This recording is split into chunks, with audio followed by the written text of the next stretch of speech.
Official Bangladesh cricket board they are under pressure.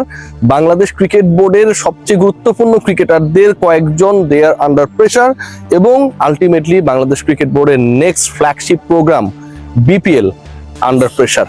পুরোপুরি একটা বাটপাড়ির ছকে Bangladesh cricket board, PCB, BPL governing council, president Aminul Islam Bulbul, Iftekhar Rahman Mithu এবং যারা রয়েছে 25 ডিরেক্টরের প্রভাবশালী সবাই পড়েছেন।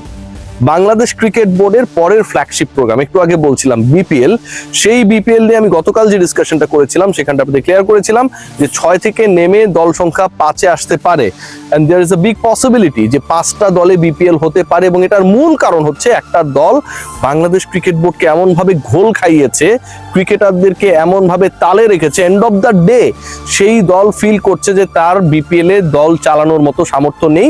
ঠিক তখন যখন Bangladesh cricket board, BPL governing council, ইন্টিগ্রিটির সাথে জড়িত যে কর্মকর্তারা রয়েছেন তারা ওই পার্টিকুলার ফ্র্যাঞ্চাইজিকে কিছু কর্মকর্তা থেকে দূরে সরে যেতে বলেছে। ক্রিকেট বোর্ডের এই উদ্যোগটাকে আমি সাধুবাদ জানাতেই চাই যে ক্রিকেট বোর্ড আসলে ইন্টিগ্রিটির ইস্যুতে কোনো টলারেন্স করবেন না, জিরো টলারেন্স নীতিতে গেছে। কিন্তু যেই দলটা চট্টগ্রাম রয়্যালস, তাকে সিলেক্ট করা হলো, অপরচুনিটি দেওয়া হলো, ড্রাফট টেবিলে বসানো হলো, নিলাম থেকে ক্রিকেটার পিক করার সুযোগ করে দেওয়া হলো, সেই particular team end of the day যেই কাজটা করলো সেটা সকল জল্পনা কল্পনা বাস্তবতাকে হার মানায়। নাইম শেখ, যে ক্রিকেটার এবারের আপকামিং বিপিএল এর সবচেয়ে কস্টলি লোকাল ক্রিকেটার, সেই ক্রিকেটারের হোম যখন চট্টগ্রাম, তিনি শেষ পর্যন্ত তার চুক্তির টাকার 1,10,00,000-এর 10 লাখ টাকাও পাবেন কিনা সেটা শঙ্কায় রয়েছে। চট্টগ্রাম দলটাই হয়তো থাকবে না। Bangladesh cricket board bank guarantee নিয়ে আমরা অনেক কথা শুনেছি, 10 crore। বাংলাদেশ ক্রিকেট বোর্ড এই দলের কাছ থেকে এখন পর্যন্ত ব্যাংক জামানতের টাকা ক্যাশ করতে পারে নাই। আজকে সেই রিপোর্টটা সমকালে এসেছে, কোনো টাকা ক্যাশ করতে পারে নাই। বাংলাদেশ ক্রিকেট বোর্ড তাদেরকে যে ফ্র্যাঞ্চাইজি ফি চেক দেওয়া হয়েছে সেই চেক থেকে অর্থ উত্তোলন করতে গিয়েও কোনো টাকা ক্যাশ করতে পারে নাই। বাংলাদেশ ক্রিকেট বোর্ডের একজন কর্মকর্তা নাম প্রকাশে অনিচ্ছুক, তিনি জানিয়েছেন যে 6টা দল রয়েছে, সেই 6 দলের সাথে অন্তত 3টা দলে, 3টা মানে 50% টিমসের মধ্যে জড়িত ব্যক্তিদের ইন্টিগ্রিটি, স্বচ্ছতা নিয়ে সমস্যা রয়েছে। 6 দলের মধ্যে 3 দলেই গ্যাঞ্জাম রয়েছে যারা 2 নম্বরই কর্মকাণ্ডের সাথে জড়িত বলে সন্দেহভাজন। এবং এই 3টা দলের 66% টিম তারা হচ্ছে নতুন ফ্র্যাঞ্চাইজি।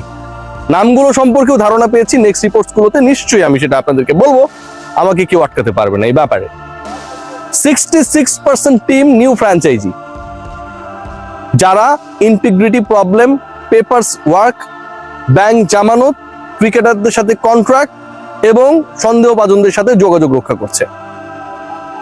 দেখানো হচ্ছে যে সন্দেহভাজন ব্যক্তিরা আমার সাথে নেই। ধরেন আমি বিসিবিতে এসেছি, আমার সাথে তারা নেই, কিন্তু আমি ক্রিকেট বোর্ডের বাইরে গিয়ে যেখানে কফি শপে চা খাইতেছি সেখানটায় আমি তার সাথে প্ল্যান করছি।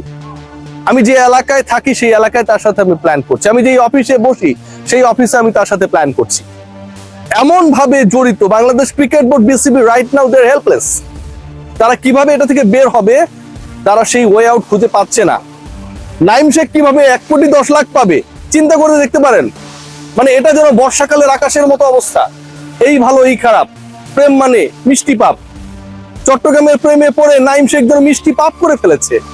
সেই মিষ্টি পাপে পাপিষ্ট নাইম শেষ পর্যন্ত, ছন্দ মিলিয়ে বলছি আর কি, নাইম ভালো ছেলে, তাকে আমি পাপিষ্ট বলছি না, ছন্দ মিলিয়ে বলছি, 1,10,00,000-এর 10 লাখ টাকা পাবে কিনা সেটা নিয়ে শঙ্কায়। শাক মেহেদী সেই দলে খেলছেন, শরীফুল সেই দলে খেলছেন, তাদের কি হবে? বাংলাদেশ ক্রিকেট বোর্ড এখন এমন একটা সিচুয়েশনে পড়েছে যে আপকামিং বিপিএল এ তারা চট্টগ্রামকে অধিগ্রহণ করবে কিনা, অ্যাকোয়ার করবে কিনা। থাকে না, সরকার অনেক জমি অধিগ্রহণ করে এবং সেই অধিগ্রহণ করা জমিতে নানা স্থাপনা বানায়। ক্রিকেট বোর্ডের সামনে এমন একটা টালমাটাল অবস্থা যে আপনি 6টা ফ্র্যাঞ্চাইজিকে নিয়ে অলরেডি শিডিউল করে ফেলেছেন, প্লেয়ার্স ড্রাফট করে ফেলেছেন, অকশন করে ফেলেছেন, প্লেয়ার্স ডিস্ট্রিবিউশন করে ফেলেছেন, লোকাল প্লেয়ারদের একটা গ্রুপ অলরেডি ওই বিতর্কিত ফ্র্যাঞ্চাইজির মধ্যে রয়েছে এবং তাদের মালিক পক্ষ বলছে যে তিনি বা তার দল পরিচালনা নিয়ে কনফিউজড। প্রশ্নটা হচ্ছে, আমিনুল ইসলাম বুলবুল নানা ধরনের কর্মব্যস্ততার মধ্যে থাকেন, মাইনা নিলাম আমি। ইফতেখার রহমান মিঠু, আমার প্রিয় মিঠু ভাই, যিনি কদিন আগে ইন্টারভিউতে বলেছেন যে বিপিএল এর সবশেষ আসরে 90% ম্যাচ নাকি ফিক্স ছিল, 90 ভাগ ম্যাচে 2 নাম্বারই হয়েছে। আগের বিপিএল এ 90 ভাগ ম্যাচে 2 নাম্বারই হয়েছে, মানে আগের বিপিএল এর এই দায়টা তিনি কাকে দিয়েছেন জানেন? 90 ভাগ মানে কি? মনে করেন আগের বিপিএল এ ম্যাচ হয়েছে 40টা, 35টা ম্যাচেই 2 নাম্বারই হয়েছে according to the member secretary of BPL governing council, যিনি এটা অফিসিয়াল স্টেটমেন্ট দিচ্ছেন। ইন্টারেস্টিং পার্ট যেটা, তিনি এখানে দায়ী করছেন কাদের? দায়ী করছেন নাজমুল আবেদিন ফাহিমকে, দায়ী করছেন আমার অত্যন্ত প্রিয় ফারুক ভাইকে, ফারুক ভাই আসসালামু আলাইকুম, ফারুক ভাইকে, এবং তিনি দায়ী করছেন আগের বিপিএল এ যেই দলগুলো খেলেছিল। ধরেন বর্তমানে চট্টগ্রাম রয়্যালস আগের বিপিএল এ ছিল না, নোয়াখালী এক্সপ্রেস আগের বিপিএল এ ছিল না, সিলেটের নতুন যে দলটা এসেছে আগের বিপিএল এ ছিল না। আগের বিপিএল এ ছিল কে? আগের বিপিএল এ ছিল হচ্ছে ঢাকা ক্যাপিটালস, আগের বিপিএল এ ছিল রংপুর রাইডার্স। ইফতেখার রহমান মিঠু তার মানে বলছেন 90 ভাগ ম্যাচ যদি ফিক্সিং হয়, তার মানে তো এই 90 ভাগের বাইরে কোনোভাবে আপনি ঢাকা ক্যাপিটালস রংপুর রাইডার্সকে খেলতে পারবেন না। দলই ছিল 6টা 7টা, এই দুইটা দল মিলেই তো একসাথে 25% হয়ে যায় যদি 6টা বা 7টা দলকে আপনি হিসাব করেন পার্সেন্টেজের হিসাবে। তার মানে ইফতেখার রহমান মিঠু কি ভয়াবহ স্টেটমেন্ট দিয়েছেন। রংপুরের ক্রিকেটার ম্যানেজমেন্ট এগুলোর সাথে জড়িত ছিল, এটাও সম্ভব। ঢাকার যারা ছিল তারা এগুলোর সাথে জড়িত ছিল 90%। আবার I am again figuring out the number. Faruque ভাইরা এটার সাথে জড়িত ছিল, আমার অত্যন্ত প্রিয় নাজমুল আবেদিন ফাহিম ভাইয়ের মতো মানুষ, নীতির প্রশ্নে যিনি অটল থাকেন, তিনি এটাতে জড়িত ছিল বা এটাকে অ্যালাউ করেছেন। আমার মাথায় ঢুকছে না। আচ্ছা, সেটা যদি হয় তাহলে ইফতেখার রহমান মিঠু যখন বাংলাদেশ ক্রিকেট বোর্ডের বিপিএল এর মেম্বার সেক্রেটারি, সেই সময়টায় কিভাবে চট্টগ্রাম রয়্যালস এর মতো একটা দল, যেই দলের মালিক স্টিল কনফিউজ যে তিনি কিভাবে দল পরিচালনা করবেন, সেই জায়গাটা নিয়ে তিনি ক্লিয়ার না, সেই দলটা কিভাবে এখানটা ঢুকে গেল? চট্টগ্রাম রয়্যালসকে তাহলে কারা আনলো, কারা অ্যালাউ করলো? Definitely member secretary, he has his saying. মিটিংয়ে তো তার বলার ছিল, তিনি কেন বললেন না?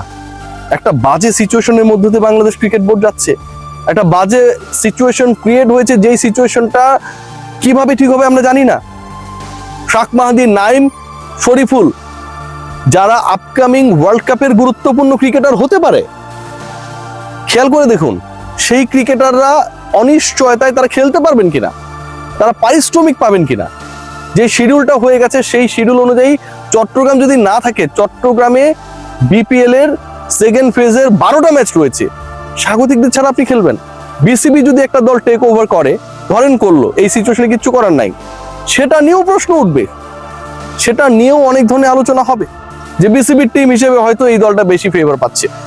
আমি এই ডিসকাশনটা করব, যে আম্পায়ার মাঠে দাঁড়াবে, তিনি ডিসিশন দেওয়ার ক্ষেত্রে আপনি যাই বলেন না কেন কনফিউজড হবেন। 90% দল ফিক্সিং করেছে, জড়িত ছিল, এই অভিযোগ নাকি আইসিসি থেকে বিসিবি পেয়েছে। কি ভয়াবহ! এবং সেই 90% দল গত বিপিএল ইফতেখার রহমান মিঠু নিজে ছিলেন, বোর্ডের ডাইরেক্টর তো ছিলেন, নাজমুল আবেদিন ফাহিম ভাই ছিলেন, ফারুক আহমেদ ছিলেন, গভর্নিং কাউন্সিলে তাদের একটা গুরুত্বপূর্ণ রোল ছিল।